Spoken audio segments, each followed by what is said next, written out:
पालघर जिल्ह्यातील माजी पंचायत समिती सदस्य, सरपंच, उपसरपंचांसह शेकडो ग्रामपंचायत सदस्यांचा शिवसेनेत जाहीर प्रवेश करण्यात आला।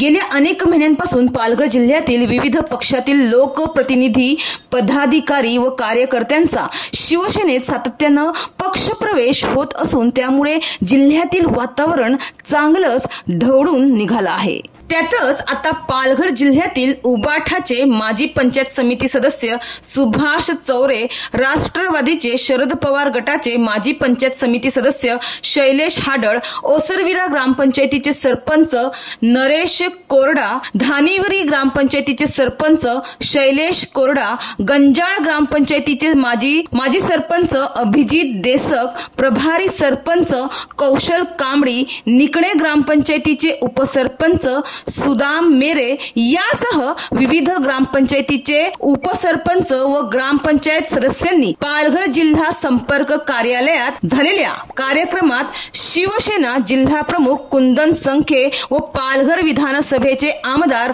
राजेंद्र गावित यांच्या प्रमुख उपस्थितीत शिवसेनेत प्रवेश केला। पालघर जिल्हा परिषद व पंचायत समितीच्या निवडणुकीच्या दृष्टिकोनातून शिवसेनेने जोरदार तयारी सुरू केली असून या पक्ष प्रवेशांमुळे शिवसेनेची संघटनात्मक ताकद ही खूप मोठ्या प्रमाणावर वाढल्याचं दिसून येत आहे। तर या पक्ष प्रवेशाप्रसंगी शिवसेनेचे पालघर जिल्हा प्रमुख कुंदन संखे, पालघर विधानसभेचे आमदार राजेंद्र गावित, माजी आमदार मनीषा निमकर, शिवसेनेचे प्रवक्ते केदार काळे, शिवसेना जिल्हा संघटिका वैदेही वाढान यासह पदाधिकारी व शेकडो कार्यकर्ते उपस्थित होते।